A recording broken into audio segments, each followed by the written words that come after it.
Welcome to Friday Q&A for another week. I'm going to go for a bit of a walk and answer some of your questions. If you've got questions for next week, get them in the video description. Let's go. So what do I actually connect my Axe-FX3 to? When you guys are watching the videos, you're hearing the direct out of the Axe-FX 99% of the time. So the way that I hear that is I've got a set of Anim A7X studio monitors that I use, and it sounds pretty amazing out of that, and they can get plenty loud for what I need to do. When I'm doing a live gig as well, I just normally plug straight into front of house. That goes to the audience through the PA, and then I use whatever the monitors are, and I also use in-ear monitors. So yeah, I mean, you can use the Axe with any type of rig you like, whether it's a tube amp or a solid state amp in a cabinet or a full range speaker. So using a laptop to automate scene changes on the FM3 or using a MIDI controller should be pretty easy because it does have MIDI in and out.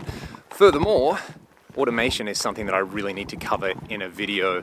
I saw Zach Monowitz do it at AxeFest, and Jason Richardson also did it during his clinic at AxeFest. So it seems like it's relatively easy to set up. You essentially assign a note in your DAW to a MIDI program change. So that's pretty sweet, and it should be pretty easy to do with the FM3. On the topic of the FM3, the input impedance being fixed at 1 mega ohm for me isn't a huge issue, because if I was recording with that thing, I would probably just be printing tracks with it. I wouldn't be too concerned with the DI. And if you wanted a really high quality DI, and you've already got a really high quality DI, and you like using that, you can still use it. If you don't have a really high quality DI, it's still probably gonna be fine. You could use output to your interface. And I mean, a lot of the time when I'm doing DIs, I don't do a lot of reamping, so I'm probably not the best person to ask. It's more a case for like, when you're going in and you're editing tracks and getting everything in phase and aligned and things like that, the DI is really handy because you can actually see the transients. So that's pretty easy to do. But yeah, I don't know. I would actually have to try it and experiment with that. Doing some more explorations on other instruments, maybe on bass, maybe some keyboard stuff. I might try and do something for the videos that I always do on Sunday. So yeah, definitely not drums, because I cannot play drums to save my life. You guys saw that in one of the previous Q&As, and that would not be very pretty. Same thing with vocals. I don't think I'm quite there yet to share that kind of stuff with you guys. Amplifiers that I would like to try that I haven't tried yet, two come to mind immediately.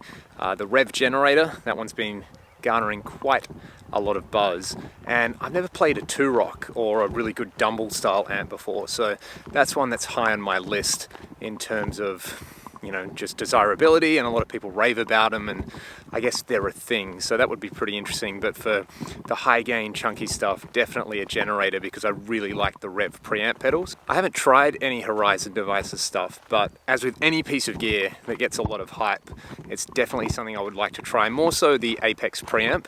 I actually think I know somebody who owns one, so I'm going to hit him up this week and hopefully do a demo of it. I've had a few people ask me about the improv thing I did at AxeFest. That's an Andy Timmons style backing track that I found on the internet. So that was literally all on the fly. I will do a lesson about that particular track. I did it as one of my first Sensitive Sunday videos.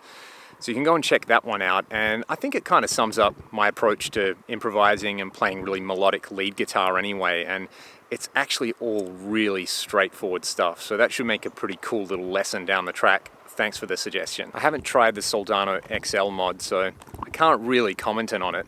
And when it comes to different cabinets, cabinet construction and the grill and stuff like that's really important, but I would say speakers are probably the biggest part of that equation. So definitely do your research on the type of speakers you like. If you're a Celestion guy or an Eminence guy, or you like greenbacks, you like vintage 30s or 75s, there's so many options out there. And honestly, between those two cabs that you mentioned, you probably can't go wrong, because they're both really, really well-renowned builders for a reason. So quick little Q&A this week. Thank you guys so much for tuning in. If you got comments and questions for next week, please get them in the video description. In terms of music to check out this week, my buddy Dan Britton just released a single that I actually played on called Ancient Parasite that you can go and check out. I've also really been digging Slowdive, basically all of their stuff this week. If you haven't gone and checked them out, and go and listen to My Bloody Valentine's Loveless album this week, because that is such an incredible piece of art. So peace. I will see you guys next week.